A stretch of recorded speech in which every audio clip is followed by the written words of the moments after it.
Tool kit मामले में बेंगलुरु से दिशा रवि की गिरफ्तारी के बाद अब पुलिस को निकिता जैकब और शांतनु नाम के आरोपियों की तलाश है। निकिता और शांतनु पर टूल किट साजिश में शामिल होने का आरोप है। दिल्ली पुलिस ने निकिता और शांतनु के खिलाफ गैर जमानती वारंट जारी करवाया है। निकिता जैकब पेशे से वकील हैं और मुंबई में रहती हैं। उधर गिरफ्तारी से बचने के लिए निकिता जैकब ने बॉम्बे हाईकोर्ट का दरवाजा खटखटाया है।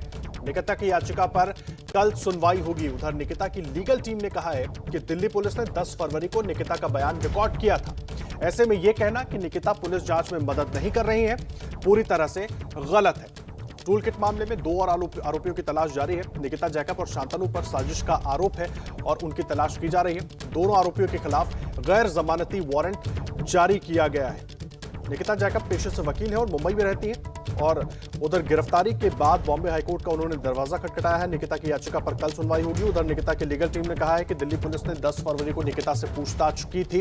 इसका मतलब साफ है कि निकिता जांच में सहयोग कर रही है। टूल किट मामले में कल दिल्ली पुलिस की स्पेशल सेल ने बेंगलुरु से दिशा रवि नाम के आरोपी को गिरफ्तार किया था। दिशा रवि फिलहाल 5 दिनों की पुलिस रिमांड पर है। वहीं दूसरी तरफ पुलिस अब मुंबई की वकील निकिता जैकब की तलाश में है। निकिता जैकब के खिलाफ गैर जमानती वारंट जारी हो चुका है। वैसे निकिता जैकब ने गिरफ्तारी से बचने के लिए बॉम्बे हाईकोर्ट में याचिका दायर की है, जिस पर कल सुनवाई होगी।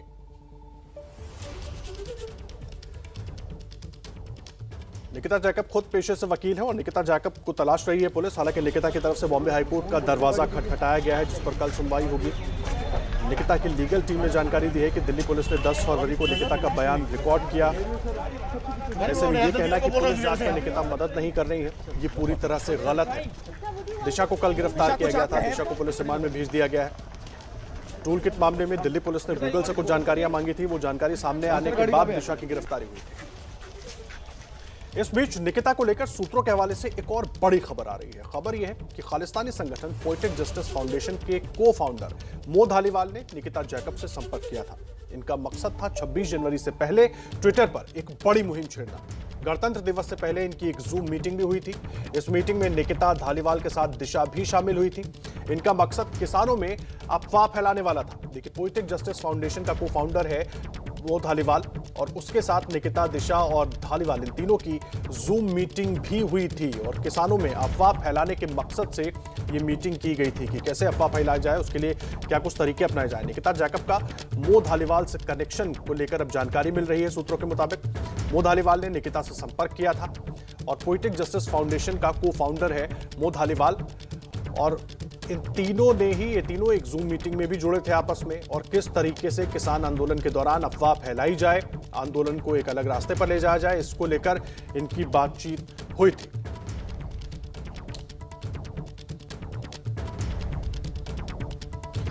और हमारे साथ इस वक्त अभिषेक रावत हमारे सहयोगी जुड़ गए हैं। उनका रुख कर लेते हैं एक बार। अभिषेक, क्या कुछ जांच को लेकर पूरी जानकारी है? देखिए आदर्श, अब तक का जो सबसे बड़ा अपडेट है वो यही है कि निकिता जैकब को लेकर दिल्ली पुलिस ने दावा करा है कि वो अब जांच में सहयोग नहीं कर रही है।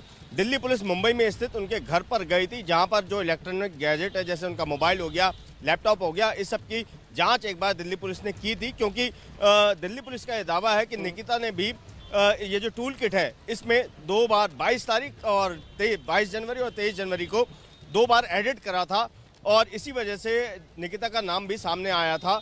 जब पुलिस ने इनसे घर पर जाकर जांच की और कुछ पूछताछ की, उसके बाद जब पुलिस वहां से वापस निकली तो फिर पुलिस ने कहा था कि हमें आपसे पूछताछ की एक बार फिर से जरूरत पड़ सकती है या जब भी आगे जरूरत पड़ेगी हम आपसे संपर्क करेंगे। लेकिन दिल्ली पुलिस का यह दावा है कि उसके बाद से निकिता ने ना तो दिल्ली पुलिस से कोई सहयोग किया है और ना ही दिल्ली पुलिस से कोई संपर्क उनका हो पा रहा है। यही वजह भी है कि जो उनका NBW यानी कि गैर जमानती वारंट जो है वो इशू करवाना पड़ा है दिल्ली पुलिस को, और जिससे बचने के लिए अब निकिता ने बॉम्बे हाई कोर्ट का जो है दरवाजा खटखटाया है। यहाँ पर एक बात और स्पष्ट दिल्ली पुलिस ने करी है कि अभी तक जो ये बात की जा रही है कि आखिर टूल किट जो है किसान आंदोलन के सपोर्ट में था, तो इससे सरकार को क्या घबराने वाली बात है। तो यहाँ पर दिल्ली पुलिस सूत्रों का ये कहना है कि जो 2 बार जो एडिट इन्होंने करे हैं 22 तारीख और 23 तारीख को, तो उसमें जो कंटेंट थे उसमें देश के अंदर आपसी सौहार्द बिगाड़ने वाले कंटेंट थे। जैसे कि ये लिखा गया है कि इस देश में जो ह्यूमन राइट्स का वायलेशन लगातार होता चला आ रहा है और जो एक विशेष जो है अल्पसंख्यक जो धर्म है हमारे देश में उस पर अत्याचार होते जा रहे हैं और लगातार होते आए हैं। कई लोगों को मारा गया है उस समुदाय के। तो इस तरीके की बातें उस टूल किट में लिखी गई थी, जिनको फिर बाद में एडिट किया गया था। दिल्ली पुलिस का सबसे बड़ा सवाल यह है कि किसान आंदोलन में इन तरीके की बातों का क्या लेना देना है। सूत्रों से जो जानकारी मिल रही है, मोह धालीवाल का नाम भी इसमें आ रहा है। मोह धालीवाल, निकिता जैकब और इन दिशा रवि ने इन सब ने मिलकर बाकायदा एक जूम मीटिंग की, कैसे किसान आंदोलन में अफवाहें फैलाई जाए, इसको लेकर क्या मिल रही है पूरी जानकारी? देखिए आदर्श, इसमें जो है मोह धालीवाल का नाम, जब टूल किट का नाम जब सामने आया था, सबसे पहले टूल किट के विषय में जो जानकारी दिल्ली पुलिस ने दी थी, उसके बाद मोह धालीवाल का और जो इनके ये फाउंडेशन है पोएटिक जस्टिस फाउंडेशन, इसका भी नाम सामने आया था। ये फाउंडेशन जो है खालिस्तान को समर्थन करने वाली है। और जब ही मोह धालीवाल का नाम आया था कि इस टूल किट को तैयार करवाने में मोह धालीवाल का नाम है, और जो इंटरनेशनल ये हस्तियां हैं, जो विदेशी हस्तियां हैं, इनसे भी जो ट्वीट करवाए गए हैं, कहीं ना कहीं उसमें भी मोह धालीवाल ने अहम भूमिका निभाई है। और वही अब इस जांच में निकल कर आ रहा है। जैसे ये जानकारी मिली है कि 26 जनवरी से पहले भी जूम ऐप पर मोह धालीवाल ने निकिता के साथ और दिशा रवि के साथ और कुछ अन्य लोगों के साथ एक मीटिंग की थी, जिसका प्रोपेगेंडा या जिसमें एजेंडा ये सेट करा गया था कि 26 जनवरी से पहले ट्विटर पर इस किसान आंदोलन के फेवर में एक ट्वीट्स की जो है बाढ़ खड़ी कर देनी है, जिसमें कहीं ना कहीं भारत सरकार को घेरना है और एक ऐसा माहौल बनाना है कि लोग या तो सोशल मीडिया के माध्यम से उसे जुड़े, नहीं तो जो 26 जनवरी को ट्रैक्टर रैली का जो आयोजन हो रहा है वहां पर फिजिकली भी जाकर उस रैली में शामिल हो, और कहीं ना कहीं माहौल खराब करने की भी बात उसमें की गई थी। तो इन्हीं सब कारणों की वजह से जी अभिषेक, अहम जानकारी आप दे रहे हैं और इसीलिए बार बार ये सवाल खड़े हो रहे हैं कि अब मोह धालीवाल का भी नाम सामने आ रहा है और बाकायदा इस तरह की जानकारी सामने आ रही है कि एक जूम मीटिंग हुई जिसमें दिशा रवि शामिल होती है, मोह धालीवाल शामिल होता है और साथ ही साथ निकिता जैकब भी शामिल होती हैं। अब उस जूम मीटिंग को लेकर भी सवाल उठ रहे हैं और उसमें यह तय किया गया, उसमें इस पर चर्चा हुई, जो सूत्रों के मुताबिक जानकारी मिल रही है कि कैसे पूरे आंदोलन में अफवाह फैलाई जाए। उधर ग्रेटा थनबर्ग टूलकिट मामले में गिरफ्तार बेंगलुरु की क्लाइमेट एक्टिविस्ट दिशा रवि को लेकर सरकार और विपक्ष अब आमने सामने है। दिशा पर आरोप है कि उसने टूलकिट को एडिट किया और उसमें कुछ चीजें जोड़कर उसे आगे भेजा, लेकिन दिशा की गिरफ्तारी का कांग्रेस और आम आदमी पार्टी ने जोरदार विरोध किया। कांग्रेस के पूर्व अध्यक्ष राहुल गांधी और महासचिव प्रियंका गांधी ने बाकायदा ट्वीट करके दिशा की गिरफ्तारी को लेकर सरकार पर निशाना साधा। दिल्ली के मुख्यमंत्री अरविंद केजरीवाल ने कहा है कि दिशा की गिरफ्तारी लोकतंत्र पर अभूतपूर्व हमला है। उधर बीजेपी ने दिशा की गिरफ्तारी को बिल्कुल ठीक करार दिया है, सही करार दिया है। केंद्रीय मंत्री गजेंद्र सिंह शेखावत और हरियाणा के गृह मंत्री अनिल विज ने ट्वीट करके दिशा की गिरफ्तारी को सही बताया है। अब दिशा रवि की गिरफ्तारी पर कांग्रेस और बीजेपी आमने सामने हो गए हैं और दोनों ही एक दूसरे पर लगातार अब आरोप प्रत्यारोप कर रहे हैं इस पूरे मामले को लेकर। मेरे साथ मुंबई से मेरे सहयोगी सूरज ओझा भी जुड़ गए हैं, एक बार सीधा उनका रुख कर लेते हैं। सूरज, क्या कुछ मुंबई से मिल रही है जानकारी, क्योंकि निकिता जैकब की तलाश की जा रही है, शांतनु की तलाश की जा रही है, निकिता जैकब ने मुंबई हाईकोर्ट में याचिका भी लगाई है, अभी तक का अपडेट क्या है? दिशा रवि की गिरफ्तारी के बाद जो लोग भी उनके करीबी थे उन सब पर अब दिल्ली स्पेशल सेल शिकंजा कसने की तैयारी में है। यहाँ मुंबई में पुलिस का प्रोटेक्शन लगाया गया है। ऐसा माना जा रहा है कि दिल्ली स्पेशल सेल यहाँ कभी भी आ सकती है वापस से पूछताछ करने के या फिर उन्हें ढूंढने के लिए। दिल्ली पुलिस का ऐसा आरोप है कि निकिता जैकब फिलहाल वांटेड हैं, उन्हें ढूंढा जा रहा है। चूँकि दिशा निकिता के एडवोकेट्स का ऐसा कहना था कि दिशा निकिता का स्टेटमेंट हो चुका है, सारी चीज़ें हो गई हैं और निकिता बाकायदा पुलिस को कोऑपरेट भी कर रही है। लेकिन दिल्ली सेल का ऐसा कहना है कि निकिता ने अपने एक पेपर पे साइन किया था। उस पेपर पे साइन करने के बाद उन्होंने ये कहा था कि हम पुलिस को कोऑपरेट करेंगे समय समय पर। लेकिन इस मामले में अभी तक निकिता उनके सामने नहीं आई, जिसके बाद उन्होंने कोर्ट से उसके खिलाफ नॉन अवेलेबल वारंट निकालने में उन्हें निकाल लिया है और मुंबई आकर अब उसे ढूंढने की प्रक्रिया शुरू की जाएगी। शांतनु को लेकर कुछ जानकारी मिल पाई है क्या सूरज? शांतनु को लेकर फिलहाल तो इस बारे में कुछ कहा नहीं जा रहा है, क्योंकि अभी भी पुलिस उसे ढूंढ रही है। उसके यहाँ पर भी गई थी, पूछताछ शुरू है, जो उसके दोस्त हैं, लोग हैं, उनसे सबसे बातचीत शुरू है। लेकिन अभी तक उस पर स्पेसिफिक किसी भी तरह का आइडिया किसी को मिल नहीं पाया कि आखिर उनका एग्जैक्ट लोकेशन क्या है। उनके घर पे गए, जहाँ पर ये पता चला कि उनके पेरेंट्स ने कहा कि वो कई दिनों से घर पर नहीं आए। जी आप रहे सूरज हमारे साथ हमारे सहयोगी पिंकी राजपुरोहित भी जुड़ी हुई हैं और पिंकी की एक रिपोर्ट, पिंकी के पास चलेंगे लेकिन उसके पहले एक रिपोर्ट दिखाते हैं। दिशा रवि के घर से उन्होंने रिपोर्ट हमें भेजी है, पहले वो रिपोर्ट देखिए फिर रुक करेंगे पिंकी का। 21 साल की क्लाइमेट एक्टिविस्ट दिशा रवि को दिल्ली पुलिस ने बेंगलुरु से गिरफ्तार किया है। इस वक्त हम उसके घर के पास मौजूद है और परिवार से एबीपी न्यूज़ ने बातचीत करने की भी कोशिश की।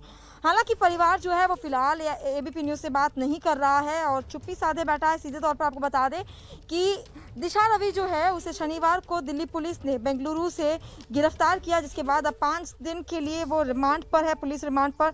और सीधे तौर पर वो जो है फ्राइडेज फॉर फ्यूचर संस्था के साथ जुड़ी हुई थी। 2018 से ही ग्रेटा थनबर्ग के साथ उसके संपर्क भी थे और साथ ही ये भी बताया जा रहा है कि लगातार फ्राइडेज फॉर फ्यूचर जो है उस संस्था के साथ क्योंकि जुड़ी हुई थी, तो ऐसे में हर फ्राइडे को क्लाइमेट से रिलेटेड इश्यूज़ पर वो प्रोटेस्ट भी बेंगलुरु में किया करती थी। आपको बता दें कि ग्रेजुएशन जो है वो 2018 में माउंट कार्मल कॉलेज से दिशा रवि ने की थी और उसके बाद जिस तरह से आरोप ये लग रहा है कि जो टूल किट था किसान आंदोलन को लेकर ग्रेटा थनबर्ग के लिए जो बनाया गया था, उसे एडिट करने में सबसे पहली भूमिका जो है वो दिशा रवि ने निभाई थी और इसी के आरोप में पुलिस ने गिरफ्तार किया है। उसके जो पापा है वो मैसूर में रहते हैं और यहाँ पर अपनी माँ के साथ रहती है। फिलहाल माँ जो है वो मीडिया से बात नहीं कर रही है। सीधे तौर पर वकील का भी यही कहना है कि क्योंकि पूरा मामला जो है वो अब कानूनन है, ऐसे में जवाब जो भी है वो कोर्ट में दिया जाएगा और तमाम आरोपों से इनकार करते हुए कहीं ना कहीं दिखाई दे रहे हैं, जो ऑफ द रिकॉर्ड बता रहे हैं परिवार वाले कि किसी भी तरह का कोई संपर्क जो है किसी भी भारत के अगेंस्ट जो है वो नहीं किया गया था, क्योंकि किसान अन्न देते हैं। ऐसे में किसानों को लेकर ये तमाम बातें ज़रूर दिशा रवि से की गई थी, लेकिन इन तमाम आरोपों से इनकार करते हुए वहीं दूसरी ओर दिल्ली पुलिस का साफ तौर पर कहना है कि प्राइमरी भूमिका जो है वो इसी दिशा रवि ने निभाई थी और इसी के चलते इसे गिरफ्तार किया गया है और देशद्रोह का आरोप भी इस पर लगाया गया है। कैमरा पर्सन प्रसन्ना कुमार के साथ पिंकी राजपुरोहित, एबीपी न्यूज़, बेंगलुरु।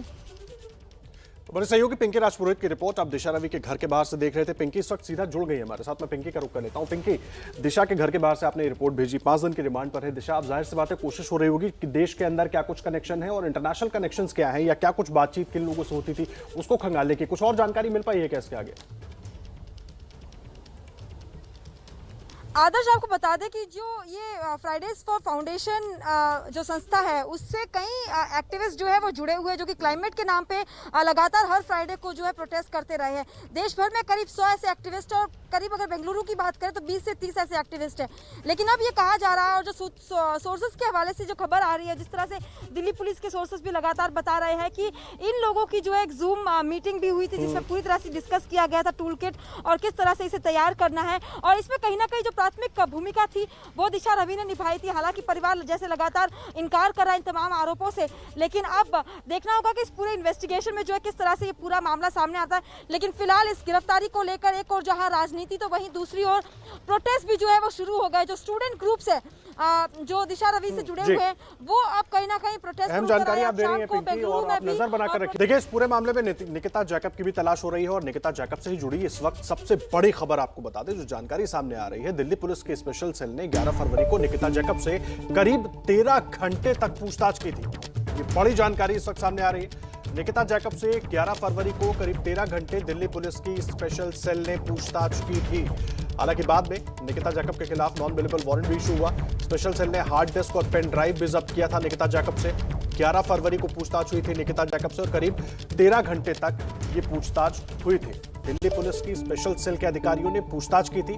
टीम ने हार्ड डिस्क और पेन ड्राइव जब्त की थी निकिता रवि से और 12 फरवरी को अंतरिम राहत के लिए निकिता ने याचिका दायर की थी। और इस वक्त मेरे सहयोगी मृत्युंजय सिंह जुड़ गए हैं, उनसे पूरा अपडेट ले लेते हैं। मृत्युंजय, पूरी जानकारी क्या है इस पूछताछ को लेकर? क्या मृत्युंजय, पूरी जानकारी क्या है इस पूछताछ को लेकर, क्योंकि अब नॉन अवेलेबल वारंट भी निकिता जैकब के खिलाफ जारी हो चुका है?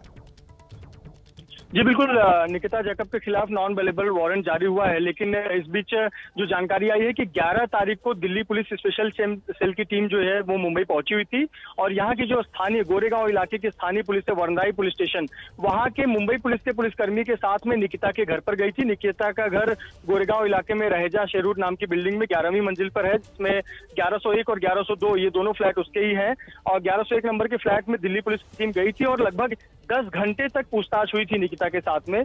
और साथ में साथ जो इलेक्ट्रॉनिक 10 घंटे की पूछताछ के बाद इलेक्ट्रॉनिक गैजेट थे, लैपटॉप है, पेन ड्राइव है, ये गैजेट और फोन, ये जो गैजेट है इलेक्ट्रॉनिक डिवाइसेस, इसको जब्त किया गया था और इसका बाकायदा पंचनामा हुआ था और मुंबई पुलिस के एक पुलिसकर्मी के सामने ये पूरा पंचनामा हुआ था और ये तमाम चीजों को जमा करने के बाद दिल्ली पुलिस की टीम यहाँ से निकली थी। साथ ही साथ एक दस्तावेज पर साइन लिया गया था जिस पर निकिता ने कहा था कि जब भी जरूरत होगी वो जांच में और पूछताछ में सहयोग करेंगी और हालांकि दिल्ली पुलिस का अब कहना है कि वो लापता है।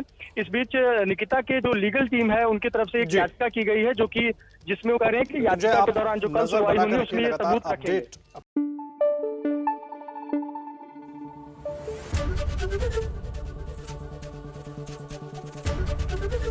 एबीपी न्यूज आपको रखे आगे।